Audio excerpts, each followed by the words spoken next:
and welcome back to the Health Marketing Collective, where strong leadership meets marketing excellence. I'm your host, Sarah Payne, and I'm bringing you fascinating conversations with some of the industry's top marketing minds.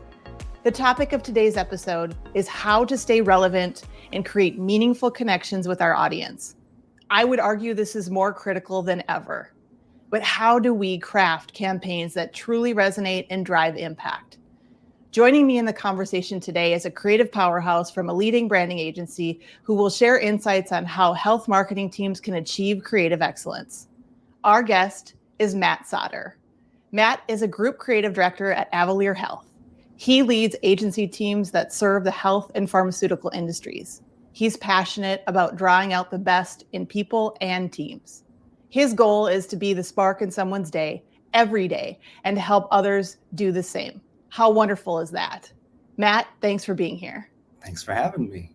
Yeah, absolutely. I'm really passionate about this topic because creative excellence is just so central to health marketing success today.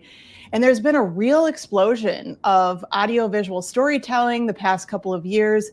And let's be honest, effective creative execution is so critical to making those stories really stick and get noticed by your audience. And I know, Matt, from our past conversations that while you are a creative, you strongly believe that creativity should not be done for the sake of creativity. And we also shouldn't get too hung up on the big idea. Yeah. So Agreed. we're going to focus our conversation on these points today. And let's start by talking about how we create meaningful connections with our audience. So how do you, Matt, define meaningful creativity in the context of health marketing? Yeah. I think I should say I'm not opposed to big or the big idea, and I think we should have big ideas. Yes. I do want to start with meaningful every time, and we can think of this as sort of significance instead of grandeur. So this is the idea that something is impactful to an individual. It doesn't just make a splash; it makes a difference. It creates value. It might remove a barrier or enable an outcome. It may help someone to feel seen. You often know this when you see it. There's certainly, we could try to define these things. We try to pin it down to really a concise statement, but there is some element of, you see this thing in the world and you go, oh, they cared enough to really create something meaningful there. There's this X factor to it sometimes.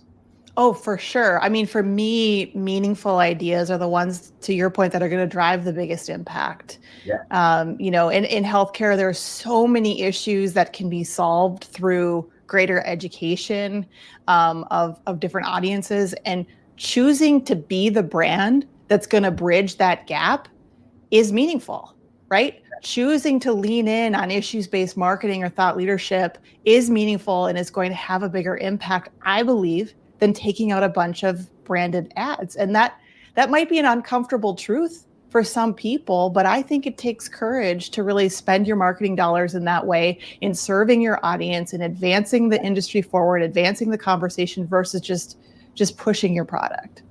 Yeah, and I think people expect that more than they used to, don't they? Like, yes, it's not uncommon to have a brand that cares about a problem, a brand that's here because they're passionate about something. And yeah, maybe there's this product or service along the way, but really they're showing up for a person. There's an audience that they're rallying around, and folks expect that more now than ever.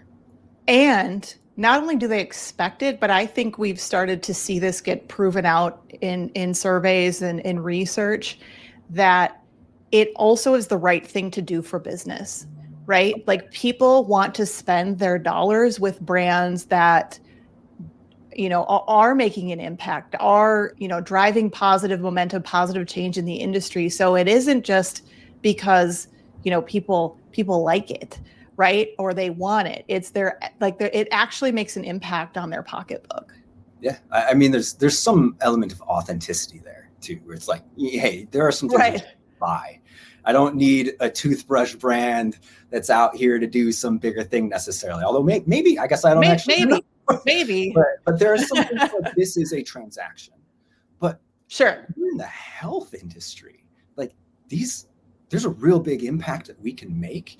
And the issues posed to individuals with a variety of conditions or perhaps procedures they need, whatever it is, these are not small things.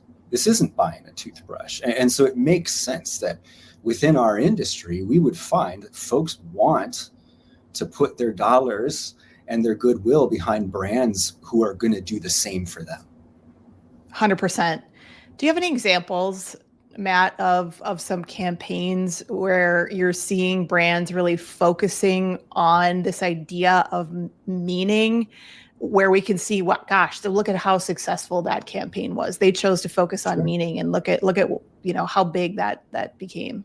Yeah, I'll share an example that feels big, and I can share a more general sort of example that's just about meaning. Awesome. Love it. The purpose of that on its own. The bigger one I just learned about this week on the heels of the Cannes Awards. Like this thing just won some awards. Like that already is kind of like, okay, yeah, folks are recognizing this is big. And it was with Siemens Healthineers, where so you might have heard of this. Like they recently did something in the MRI space where they looked at their MRI machines, which can make noises louder than a military jet. And they said, like, wow, this is scary for a kid. I mean, for an adult too, but like they said, this is scary for a kid. Think about all the children who need MRIs as part of a variety of treatments, just monitoring, et cetera. Like, do they really need the fear layered on top of their treatment? Like, this is a barrier to adherence. Yeah. So, but the noises made, I get so sorry about this. The noises made during any specific type of scan is predictable. They know what the machine is going to sound like and when it will sound that way. So Siemens created audiobooks timed to the scans performed. Oh, that's so cool. Like the most common pediatric scans. And so now when a child listens to this audiobook when they're in the machine, a scary noise becomes part of the story. It's like a soundtrack to your favorite movie. Yeah, chugging becomes a train. There's like an alien outer space noise. I don't remember what all of them are, but they took a barrier and they didn't shy away from it. They made it something special. I think there's even a book that these kids take home so they can read the stories and look forward to returning again. And to me, that's meaningful and big. Like, what a difference for these kids, and what a great example of considering the larger experience and not being constrained by a message map or an existing marketing plan. I love that. That's such a great example. Thank you for sharing that. Response every time. Yeah, you're welcome. You said you had another example. Yeah, like more general, not a specific example, but I think meaningful isn't always big, and sometimes we can forget that. Think, for example, of an individual newly diagnosed with some condition. Whether it's rare, whether it's common, whatever, oftentimes individuals don't know what they don't know. And discussions with a doctor can be less productive than their potential when these folks don't even know what to ask, when we don't even know what to ask. Something as simple as a printable doctor discussion guide can cover that gap. It's meaningful. Yeah. It's value for the individual. It improves their experience. And I'm not saying we should stop there. But sometimes as marketers, we can miss this stuff either because we're focused on big first, or we see these things as an optional box to check, even though for a patient in that moment, this is novel and helpful. So these are the things I want to move to making more of table stakes while we reach for meaningful plus big. Yeah, I love that. That's a really good reminder for so many of us that do this day in and day out, is not to take those things for granted and to really prioritize more I'm going to call it basic, right? A more basic deliverable that can be very transformative to someone in their journey of receiving healthcare. Yeah, we don't stop there, but don't skip the basics either, and don't count them out. Like, sometimes the basics are the basics for a reason. Like, even when we get tired of these things, we're like, oh, we've done 1,000 of these, whatever. Right. But this patient could be the first one they've ever seen. It's still. Yes. And I think that's such an important point too, because, to your point, we are in this, we've been there, we've done that, but even if you, so let's say, you've been working with a brand, or you're an agency team supporting a brand for 5 years plus. Yeah. But remember, that person just received that diagnosis for the first time today or tomorrow, and their journey just started. So while your journey as a brand leader or creative director might have started 5 years ago, and those things seem like old hat, the patient's journey just started at point zero today. And that's where those same tactics and deliverables are so important not to be pushed aside. Yeah, I think the same thing happens with our messaging too, where we can say we've done how much all with this key message or whatever. And absolutely, we should pivot in pursuit of relevance. But we also, the same as what you just described, we have to remember, like, this might be the first time that somebody has seen X message. And we are going to tire of much of this before our audience does. Yeah, well, you brought up relevance, so I want to go there. Sure. What are some key strategies for ensuring that your health marketing program, your campaign, those efforts remain relevant? Yeah, I think there's a lot to dig into here. I mean, a few examples would be don't get caught in the sunk cost fallacy. Pivot when you need to. I think we need to be willing to let our plans and our message maps and all of these very good things be a guide and not a prison. I think staying relevant means that we change when we need to with our audience. But I think on very much the other end of this, the other side of this, also, like, don't get caught in trends. I think focus more on what your audience needs than on what others are doing, and certainly apply anything relevant. Don't fear trends, but don't chase them. Remember that you don't have to be part of everything. Don't be drawn away by the siren song. Don't lose focus. Remember relevance first. But part of this is about changing with your audience and anticipating them. Yeah. And how do you do that? How do your teams do that, on behalf of your clients? Things move at a fast pace in this industry. Change is perhaps the only constant, right? How do we get really good at anticipating the changing needs and the preferences of our audiences? Yeah. Research is huge. I also believe big time in listening first in general, not just for this, but in general, let's seek first to understand. Certainly let's do that with our audiences. I think there's many ways to do that. And an excellent one available to us these days is social listening. Keeping a finger on the pulse of an audience, monitoring sentiment, change in sentiment, looking at actual specific posts, thoughts, etc., understanding where our audience's heads are at in near real time. You can pivot based on that. But I'm also a fan of knowing who your people are and talking to them. Let's not just talk about our audiences. Let's talk to our audiences, stay in direct, constant, ongoing communication with representatives of them. Yeah. There's also, we see excellent opportunities to co-create with our audiences nowadays, make things together, engage with communities and advocacy groups. I just think, I think you've got a much better shot at staying relevant if you make the effort to stay connected and engaged with actual people. And I think that through great listening and research and feedback loops, you can get there. This is within reach.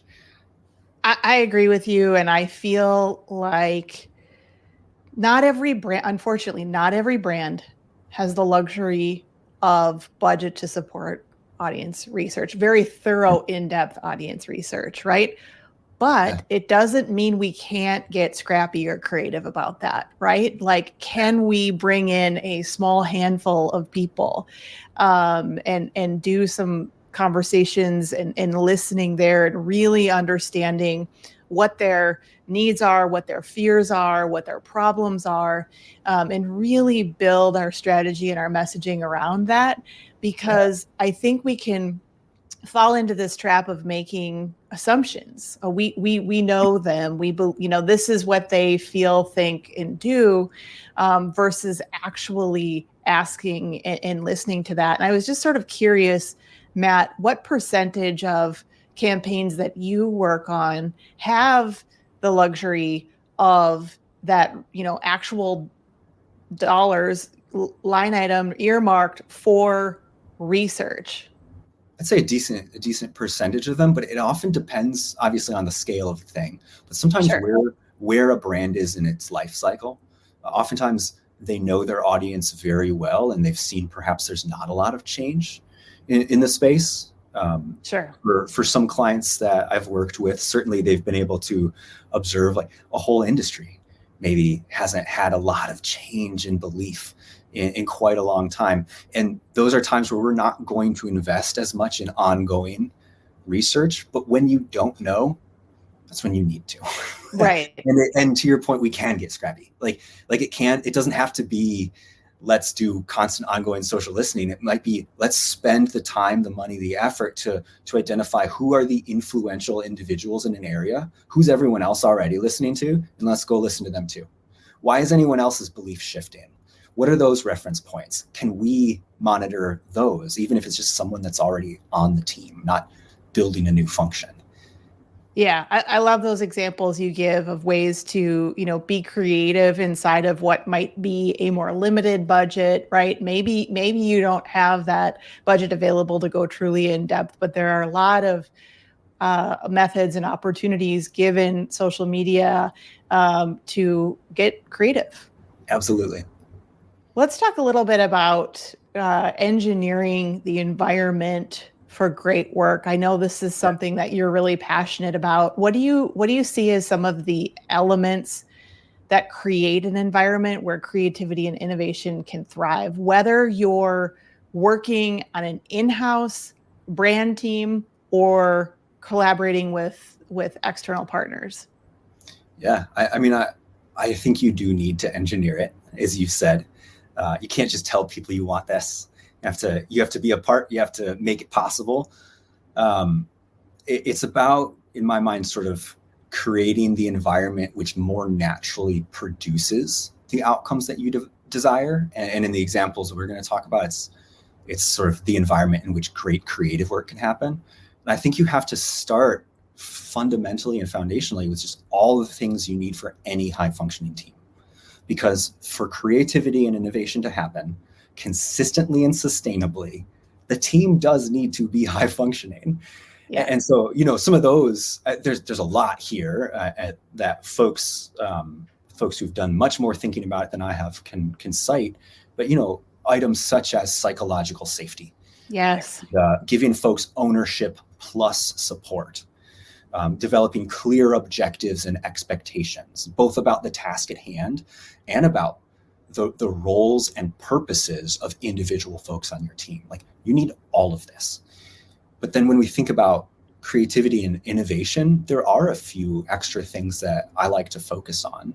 And the two sort of categories that come to mind for me are, first, to nurture curiosity and playfulness. We want to build a place where people ask questions and dig deeper. They ask better questions. They ask more of those questions. They're always trying to learn about their audience, about the problem, the objective, about their team. All of this. Curiosity is so important in creativity. And I think we have to model it. But yes, that second half, playfulness, we gotta have to model that too. And there's all sorts of thinking about the role of the play state in creativity. But even without that, even without the idea of how much better it can make the work, just think about how much better it can make the team. When they can get a little loose, they can get a little weird together. If we can set the right tone, like, these teams they're going to be more comfortable coming to the table with what they might otherwise not be comfortable sharing. So that first bucket to me is sort of nurturing the curiosity and playfulness. After that, I think about training others to see. And I think this is sort of the task for someone in a creative career, like for their whole career, is just learning more and more how to see. This is, in my mind, practicing the art of deconstruction, where we look at something and we learn to see it for more than the go again. We can look at something and learn to see it as more than the sum of its parts. Yes. We see what makes it up. And I think when we can pull something apart, when we can see the pieces to it, we don't just have a capacity then to better critique the work or better improve it. We can see how each piece of this works. And some of those you look at the thing out there in the wild that you love and you start to understand, why do I love it? Why does anyone else love this? And what of it can I apply? So when you're practicing this art of deconstruction, you're learning not just to be inspired by the thing, but educated by it. And if you can train that in your teams, like, you can go a whole lot. Yeah. This is really awesome, amazing stuff. And it's making me think of the actual most recent episode that we went live with. It was all about strategic thinking. It was with Mary Rappaport. If you haven't listened to it, Matt, I encourage you to listen to it. But it's all about being what you're talking about is being intentional with playfulness and, deconstructing something. And Mary had very similar thoughts about strategic thinking, that we as a society, as a workplace culture, have become very much about our to-do list, right? I've been told these are the things I need to go do. So we, like good little worker bees, get up and we do the thing, right? And it's about efficiency. It's about go from this meeting to that meeting.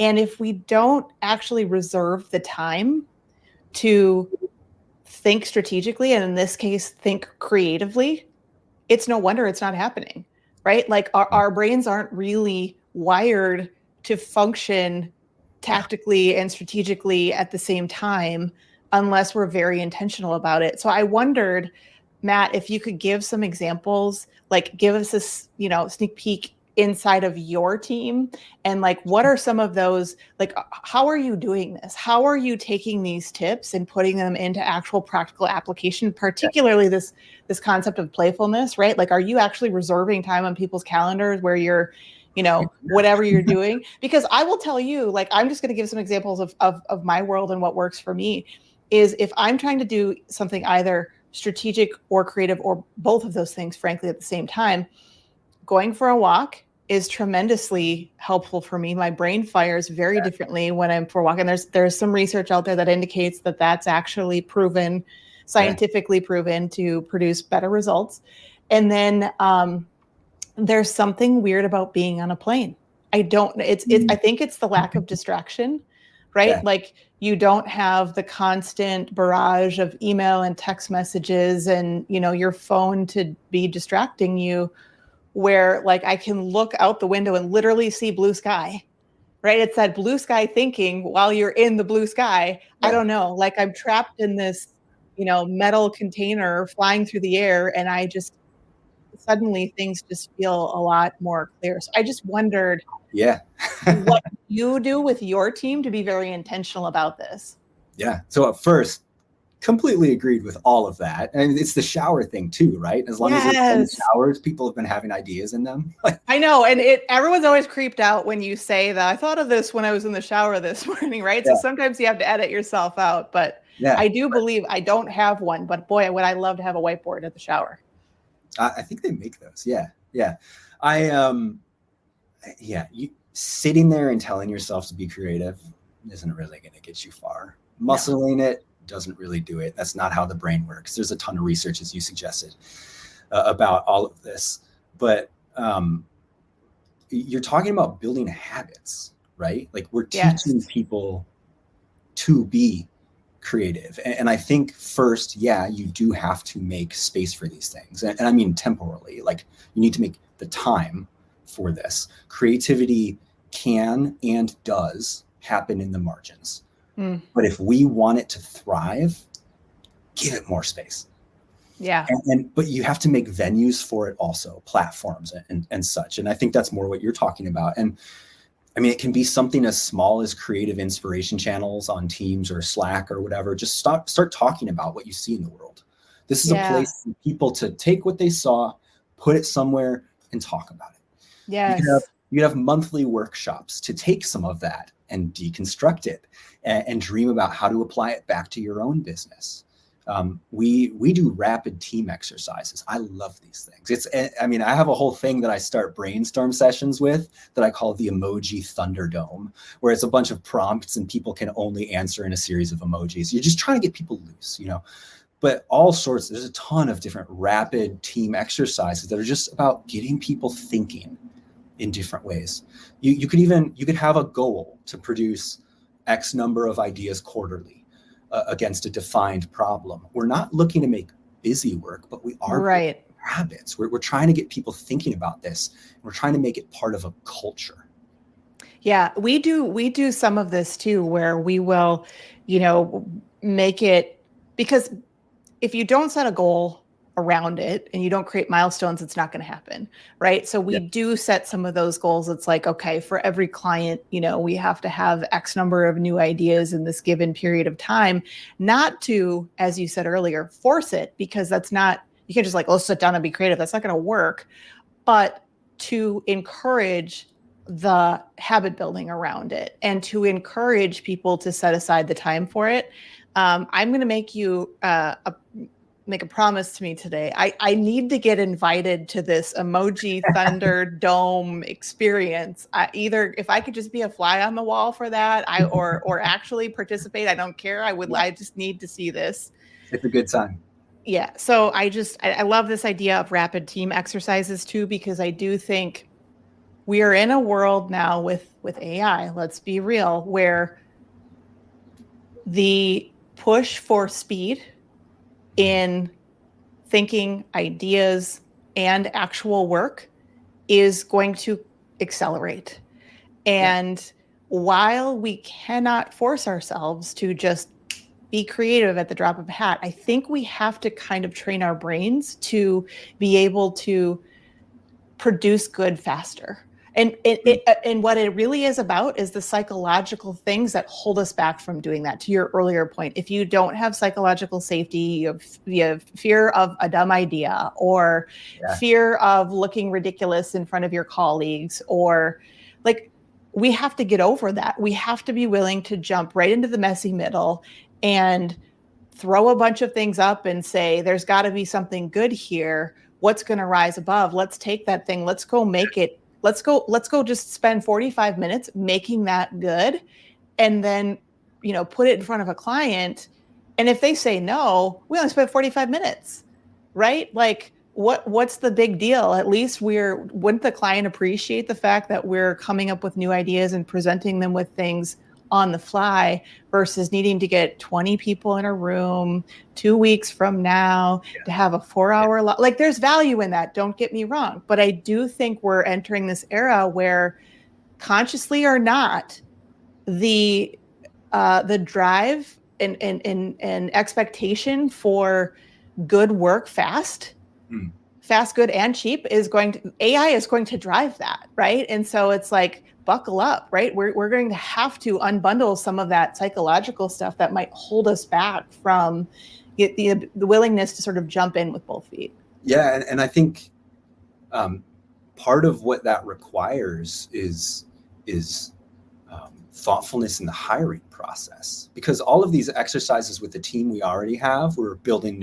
new neural pathways and trying to deeply carve the ones we already have, the good ones we already have. Like that's with the people we have, but like the hiring process is so important too. Like this is an opportunity for us to choose great people who care about the work and the folks around them who can get a little weird together, who contribute to the psychological safety. It's not like the most creative people at any cost. Like, you're building a team and an experience. And if folks are going to feel safe and empowered to do everything we're talking about, we do have to be thoughtful about who we're throwing together and the environment that develops. And I feel like it's important to remember that day by day, this is people's lives. Yes. So let's make a place and a crew that they want to spend it with, and trust that good stuff can come as we shape and hold an environment for these lovely people where they can get loose and creative together and just move with the times. Yeah, and to your point, part of that is hiring and being very clear about the culture, right? That of the team that they're joining, so they can self-select in or out of that, right? And sort of know what they're walking into. But then it's also that living up to that experience when they come in and making sure we're surrounding them with the right support where they do. It takes time. It takes time when you're new to that team and everybody else already has sort of that social bond and that, like, we've done this together before. We've done the emoji Thunderdome. We know what we're doing, right? But to support them and allow them to, because I see people that enter a high performance culture, like ours, quickly their imposter syndrome these are really talented people that we hire to join our team, and very quickly confidence levels can drop and imposter syndrome can come up for everybody. It's about how does the team that they're stepping into rally alongside of them and say, we hired you for a reason. We want you and your unique experience. Yeah. Come in with us. It's safe here. Like literally having that conversation in some instances and inviting them into that. I agree so much with everything that you just said. And I think you might have just come up with the episode or the title for this episode. Would you say, let's get weird together? Oh man, I use that word so much. People always know. They're like, Matt wants us to get weird together. Let's get weird together. I love that. And that's, to everything you just said, like, I think that's such a powerful thing. We don't get weird enough. Let's not take ourselves too seriously. Like, this is important stuff. This is healthcare, right? This is literally people's lives in many instances, day in and day out. But the work that we're doing in marketing doesn't have to be taken that seriously, because we have to be able to let the guard down. We have to be able to, not get too rigid with regulatory. Obviously, regulatory compliance is important, but let's not start with that, right? Like, let's start with creativity and what seems to be right for the audience, what's meaningful for the audience, and then back into filtering out, for all of the important regulatory filters later. Well, Matt, I feel like we could keep getting weird together for a really long time here, but I'd like to switch gears for a quick fire segment. Sure. I've got 5 questions for you. How do you stay inspired and motivated in your creative work? I am not one of those people that goes and does the same thing outside of work. I want to be a rounder person. I want more reference points. And so for me, I'm a big reader.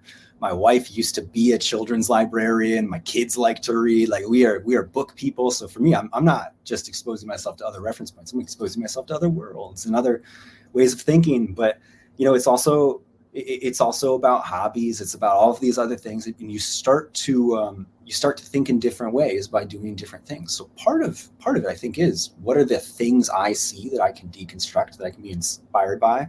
But there's also, what are the things I can do that will cause me to think differently and to have experiences I otherwise would not, which I can apply back.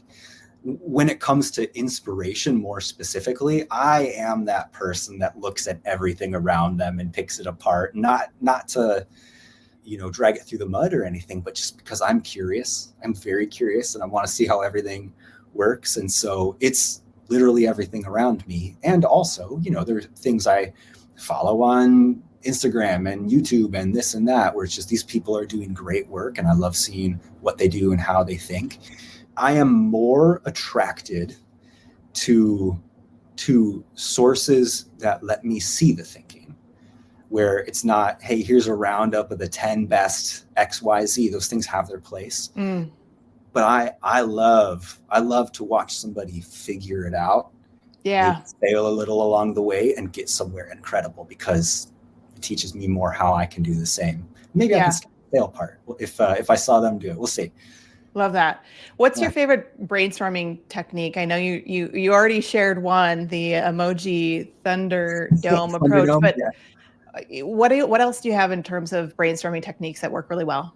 I think of moves such as that as the icebreaker, which partly is to get people to open up, partly is to get them to think different. But I think that's important because it helps us to set tone.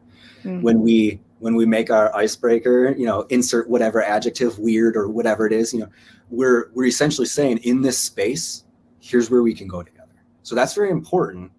But the bulk of the time together, always plan ahead. Never show up and be like, hey, what ideas do people have?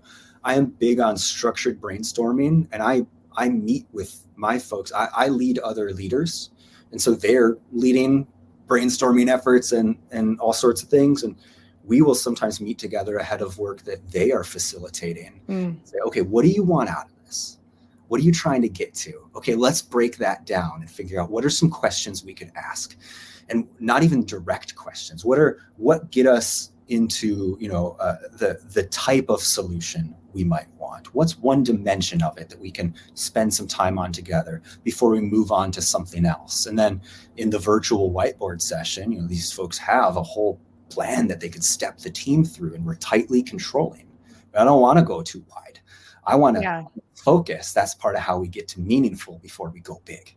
So you go one at a time, structure it for sure. Earlier, the deconstruction element, right? Part of what you're doing in that brainstorm is you're being like, well, let's just talk about this like sort of sub segment of the issue or the audience or whatever, really dive deep on that versus trying to solve at the highest, level of the 100% approach. What's your go-to tool or software for creative work? It really is like the virtual whiteboard, whether that be, freehand, Miro, whatever. There's a bunch of them out there.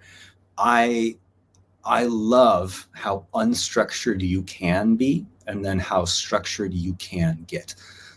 It's very helpful, and we use those to generate ideas. We also use those to document and for all sorts of stuff.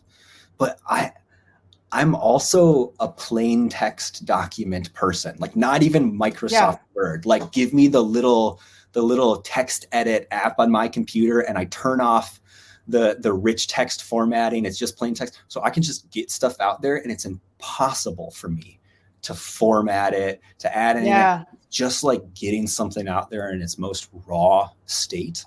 That's great. I like the constraints that we can place upon ourselves with various tools to force ourselves only to go to the piece we're trying to get to. Yeah. What's one common mistake you see in healthcare marketing campaigns? Trying to be like other healthcare marketing campaigns. I think our entire industry has been working very hard to escape a past. Certainly there have been no shortage of amazing breakthroughs and treatments and all these ways for us to service patients. But on the marketing side, like, let's be honest, like we're a lot better right now than as an industry we used to be. And I love when any brand in healthcare says, hey, what great thing do we want to do? And not what great thing do we want to do in healthcare? Like remove that from your criteria. Obviously, like you said earlier, obviously we're going to get in front of regulatory bodies and everything, but like just focus on excellent visual design. Focus on content that is completely breakthrough. Focus on marketing that is like just actually just the best there is. And hey, by the way, we happen to be doing it in healthcare, pharma, whatever. Yeah. Amen to that. What's your favorite way to unwind after a long day? So I recently took up crosswords. I enjoy it as long as they're the easy ones, because I'm not looking to be challenged at that point. I'm trying to unwind. I like when you get into a rhythm with it. But again, I'm a reader. I'm a walker too. I love to escape to the outside alone. Yeah. I don't even want to walk through the woods. I want to walk to the woods and then sit there and just kind of listen and be and observe. I think we'd all be better off if we spent more time just being and not as much time doing. Yeah. Yeah. That's a great place to end things. I think, Matt, this was a real pleasure. I had a blast talking with you today. Thank you so much for being here. How can our listeners get in touch with you? I think LinkedIn is probably the best. I think you'll probably link that in the show notes. Folks can follow the link, send me a message. I'm happy to field questions or congratulations or whatever you have for me. Awesome. So be sure to follow Matt on LinkedIn. And if you enjoyed the conversation today, do us a favor and subscribe wherever you get your podcasts. That's it for today. Thanks to all of you for being a part of the Health Marketing Collective, where strong leadership meets marketing excellence. because the future of healthcare depends on it.